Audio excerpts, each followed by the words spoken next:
எல்லாருக்கும் வணக்கம். எப்படி இருக்கீங்க? இன்னைக்கு சமையல் வந்து நம்ம வந்து ரொம்ப இன்ட்ரெஸ்டிங்கான குழம்பு ரெசிபி பார்க்க போறோம். அது கருவாட்டு குழம்பு எப்படி வைக்கிறதுன்னு பார்க்க போறோம்.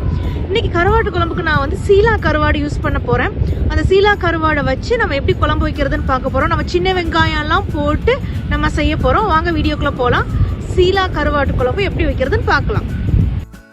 கருவாட்டு குழம்பு வந்து பல விதங்களில் வைக்கலாம். இன்றைக்கி நம்ம முதல்ல குழம்பை கூட்டிட்டு அதுக்கப்புறம் நம்ம அடுப்பில் வைக்க போகிறோம்.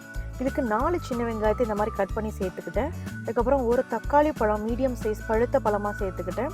அப்புறம் கொஞ்சம் கருவேப்பிலை சேர்த்துக்கிட்டதுக்கப்புறம் இங்கே நான் மீன் கறி மசாலா 2 டேபிள் ஸ்பூனுக்கு சேர்த்துருக்கேன். உங்கள்கிட்ட மீன் கறி மசாலா இல்லைன்னா இந்த மசாலா பொருட்களை நீங்கள் வந்து சேர்த்துக்கலாம். அதுக்கப்புறம் 1/2 கப்பு திருவண்ண தேங்காயை நான் தண்ணி சேர்த்து அரைச்சி வச்சுருந்தேன். அதையும் இதில் நான் சேர்த்துக்கிட்டேன். அதுக்கப்புறம் எலுமிச்சம்பழம் சைஸ் அளவு புளி எடுத்து தண்ணியில் ஊற போட்டிருந்தேன். அதில் 2 கப்புக்கு தண்ணி வர மாதிரி கரைச்சி அதையும் நம்ம சேர்த்தாச்சு.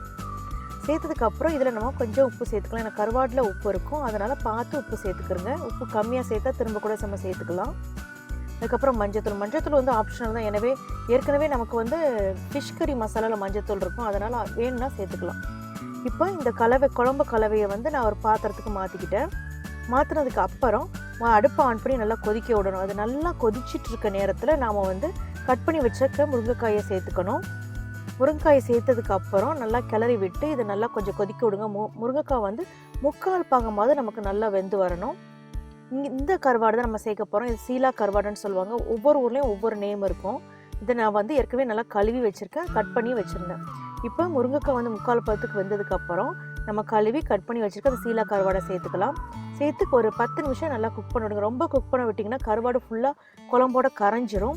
நமக்கு பீசஸ் வேணும் அப்படின்னா கொஞ்சம் பக்குவமாக பார்த்து இறக்கணும். மீடியம் டு ஹைலேயே வச்சு குக் பண்ண விடுங்க. இப்போ வந்து கருவாடு நல்லாவே குக் ஆயிடுச்சு.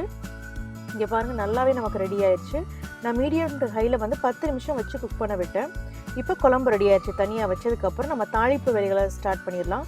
இங்கே 1 டேபிள் ஸ்பூனுக்கு நெய் சேர்த்ததுக்கப்புறம் கடுகு, அப்புறம் சின்ன வெங்காயம் நம்ம சேர்த்து லைட்டாக வதக்குங்க.